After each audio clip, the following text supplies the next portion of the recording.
If you had a house with a little dog and you wanted to let your dog out into the yard and go to do its business and then come back in, but the neighbor's dog is a Rottweiler who likes to chew up little dogs. Okay.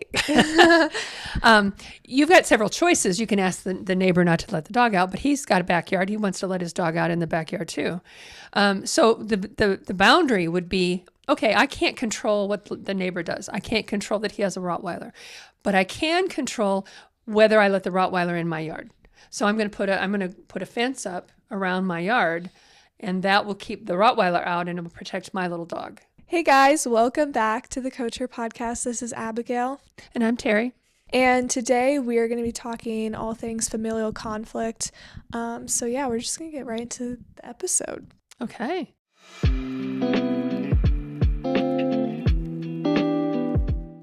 So you brought this topic up. So what was on your mind? The reason why it was on my head is because I've had so many friends recently have a lot of drama with their families. And obviously I'm not going to get into any details, but I'm like, why does this seem so common? Oh, that's a good question. Yeah. Why does it seem so common? Yeah, family dramas and family conflicts and stuff are bound to happen. I heard somebody one time talking about marriage, and it's like, you hear people sometimes that people separate and they get a divorce. And I've heard people say, well, why did that happen? Well, the reality is you put two totally different people together in that close of an environment. And the question really is, why doesn't it happen more often? And it's dealing with conflict. I think that's it. I think it's just finding a way to deal with those family drama and conflict that goes on, and do it in a way that is respectful is really a big key of it.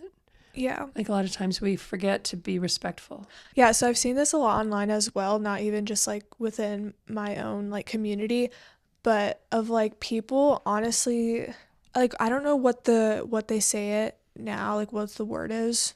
It's not ghosting. It's not talking to their family. Oh, they're toxic, so I'm just not going to talk to them. I'm not going to see them.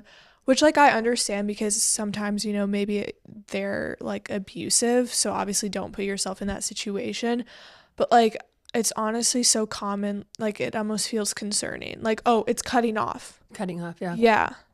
It's almost like divorcing your family member, your parents, Yeah. Going no contact is becoming more and more common, at least things people are talking about. But I think it's happened before a long time. Oh, really? You just didn't hear much about it. But yeah, going no contact, I think, is one of the most extreme ways of dealing with family conflict, because it really is at that place where it's kind of a last resort, in the sense of I haven't been able to talk to this person. They haven't, there's, anytime we talk, it gets toxic. It gets, there's yelling, there's fighting. And then if you try to set some boundaries, and that's something I don't think people really do very well, is set boundaries, healthy boundaries that make a difference. But if you try to set a healthy boundary and say, hey, listen, I'm willing to have a relationship with you if you stop yelling at me. I'm not going to listen to you if you're yelling. And if they honor that boundary, then you can still build that relationship. But if they can't honor that boundary and they continue yelling and being obscene or whatever, it's no, then sometimes the only resort is to cut people off, at least for a time being. And I would say something like, hey, I'm just going to take a break for a while from this relationship. Maybe in about 6 months or something, we can come back and try again. Yeah. But I think before cutting completely off, trying to have conversations that say, hey, I just need you to respect that I have a different opinion, or I just need you to respect this about me. And I'll try to respect you. And if that doesn't work, then setting a boundary. And if that doesn't work, then, kind of going that direction. But it's hard. Relationships are messy. Mm-hmm. So why do we do it? Because they're important. Yeah. I don't know, it's kind of crazy how the things that seem so messy in the world are the things that we're most drawn to. Yeah. And Yeah. I have a question for you. You had said that people have a hard time setting like healthy boundaries. Mhm. Um, what do you mean by that? I think people misunderstand what boundaries are a lot of times. In my practice, when I'm talking to people, I find that somebody will try to set a boundary. They'll they'll say, "Hey, and I see this in the grocery store a lot, or in wherever there's parents with little kids. If you touch that, I'm going. And then the kid touches it, and they don't do what they say they're going to do. Setting a boundary isn't about. This is another misunderstanding. Some people think setting a boundary is about controlling the other person. But setting a boundary is about controlling how you're going to react to the other person. Think of it and this is an analogy I like to use. If you had a little house and you had a little dog, you like little dogs? If you had a house with a little dog and you wanted to let your dog out into the yard and go do its business and then come back in, but the neighbor's dog is a Rottweiler who likes to chew up little dogs. Okay. You've got several choices. You can ask the neighbor not to let the dog out, but he's got a backyard. He wants to let his dog out in the backyard too. So the boundary would be, okay, I can't control what the neighbor does. I can't control that he has a Rottweiler, but I can control whether I let the Rottweiler in my yard. So I'm going to put a fence up around my yard, and that will keep the Rottweiler out and it will protect my little dog. Now the neighbor might not like your fence, but you're doing it the code, so he can't really complain because it's in your yard. And you get to pick when you put a fence up what kind of fence you're going to put up. I'm going to put up a chain link fence, or I'm going to put up a wood fence, or I'm going to, I don't want to even see the Rottweiler, that kind of thing. And you get to decide who gets in and who gets out. You get to decide if there's gates someplace.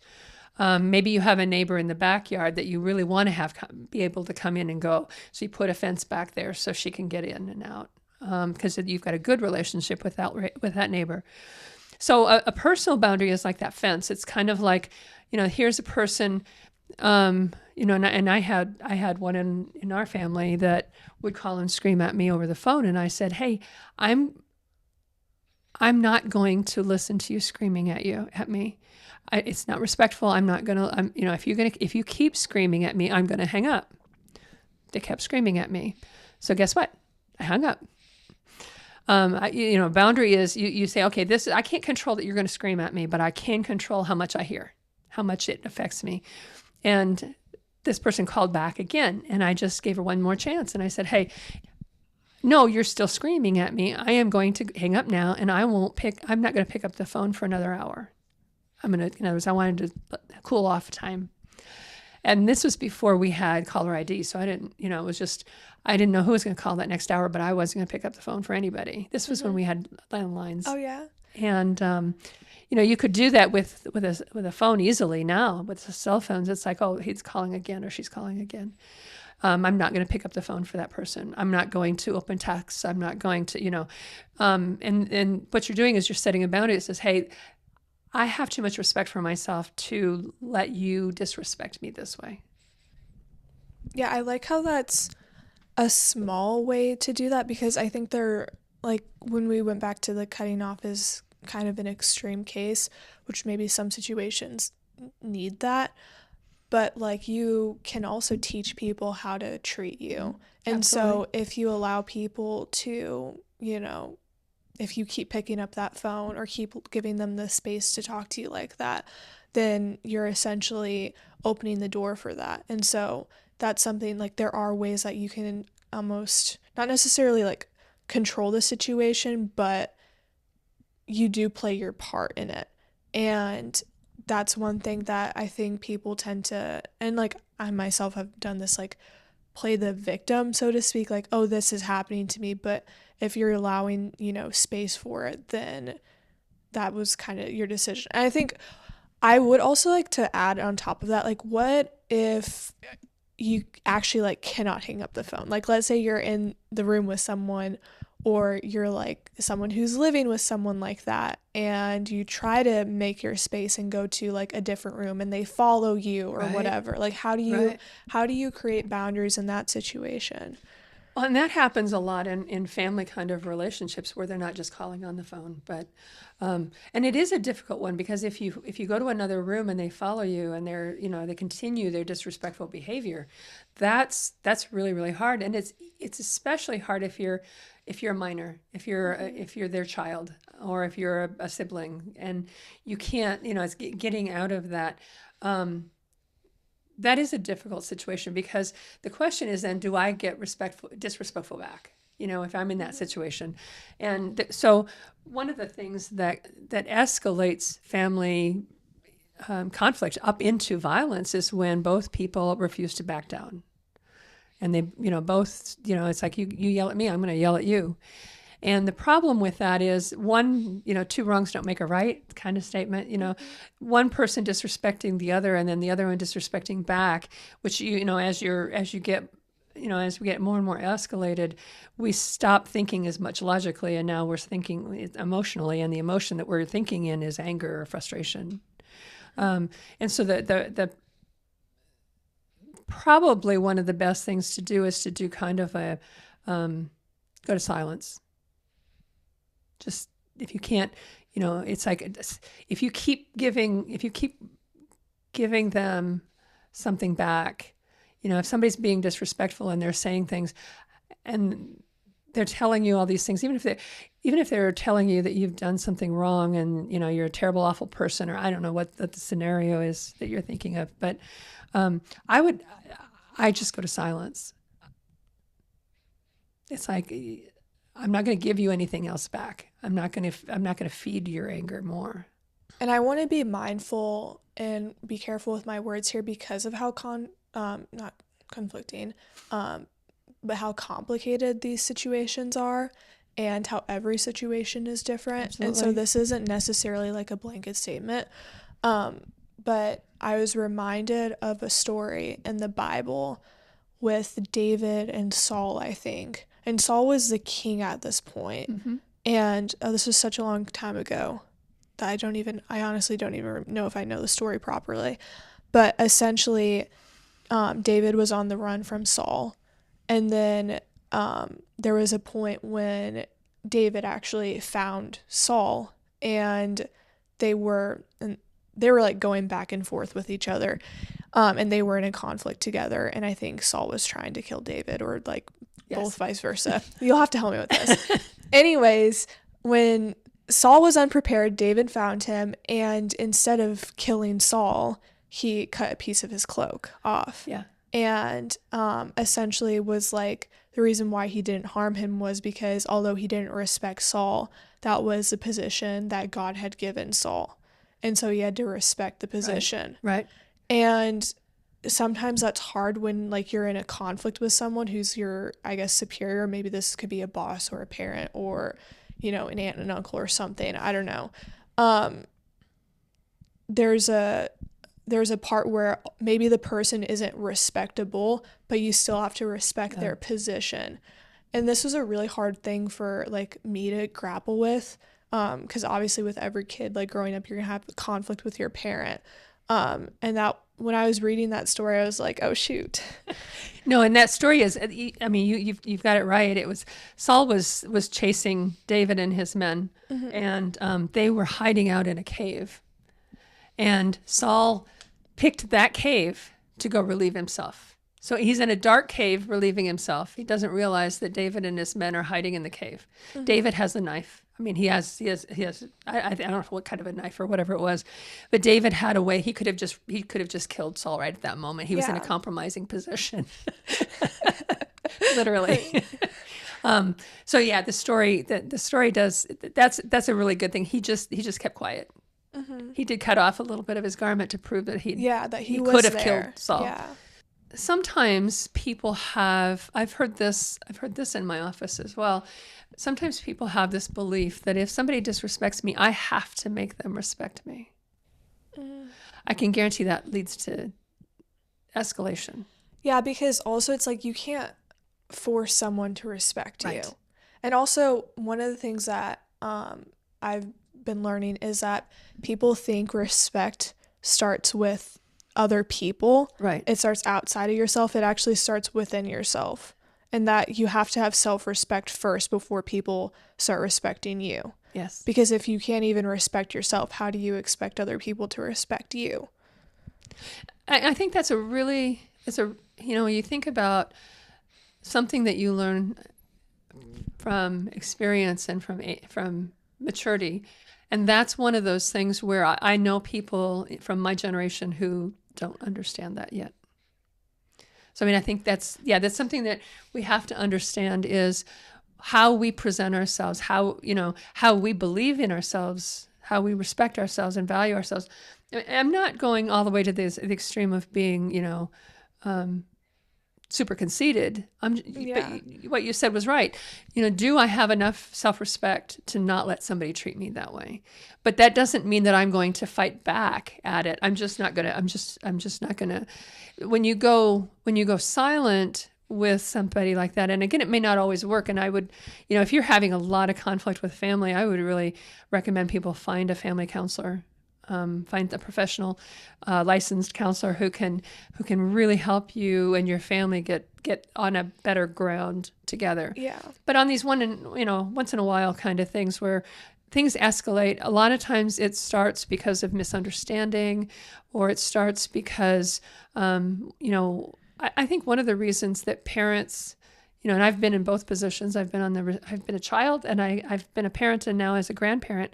I think one of the reasons that parents get escalated a lot of times is partially because of what the kids do or don't do, but it's even more so because they feel like inadequate parents. Mm-hmm. When they tell the kid, be home, they tell a teenager, be home by 11 o'clock, that's your curfew, Yeah. And the kid doesn't come home till 11:30 or 12. They're mad. They're mad at the kid for not minding, not following the rules. But I think a lot of the escalation, a lot of the emotional part of the escalation comes from, man, I just can't I can't get my kid to mind. I can't get, it's like, they take it personally a lot of times. Yeah, it almost feels like my kid does not respect me. Yeah. And there may be lots of good reasons why that person was late. It's one of those things where maybe he was at a party and one of his friends started having, an asthma attack or something, and he made sure she was fine before he came home. You've got to. I think one of the things that is really, really important when you get into family conflict is, are we listening to each other? Are we really listening to each other? Sometimes it's a matter of misunderstandings because words aren't clear. I was 16, 17, and our youth group had a opportunity to make some money for our upcoming trip by helping with a car auction. Yeah. It was just a little car auction, and they said, we just need drivers to drive through. Well, I was a licensed driver, and I said something to my mom, and she said, I'd rather you didn't do that. Looking back, I knew that was a no now.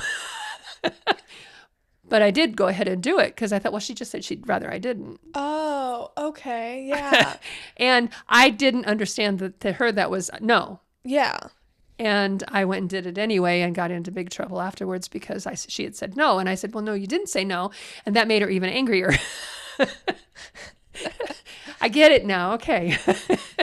So sometimes I think parents need to be really, really clear with their kids because some disobedience is actually just unclear instructions. Yeah.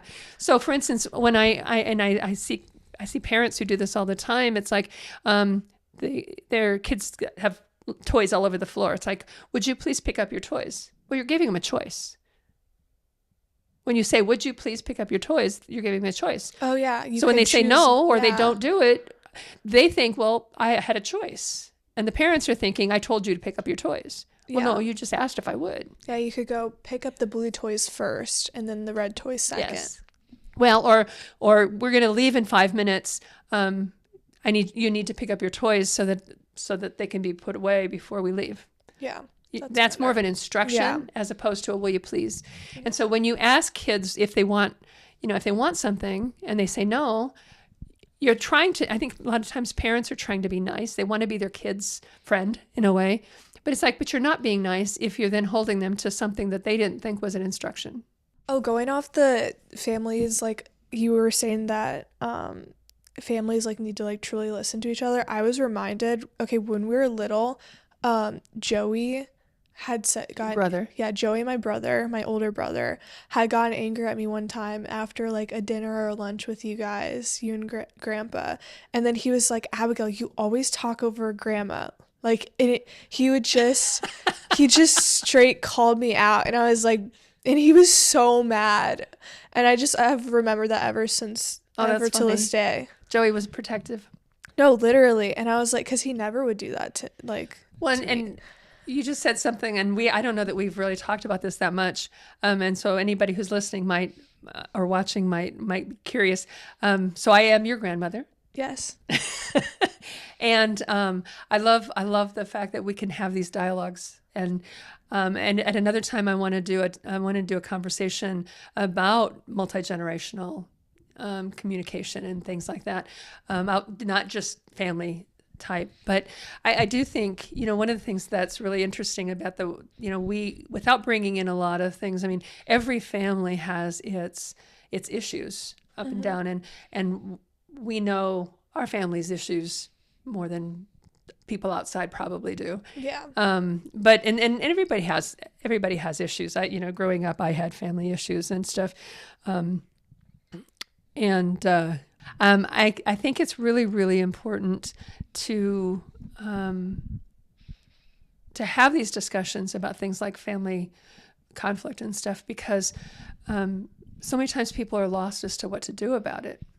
Have you seen where family conflict leads to either better understanding or something on a positive note? Yeah.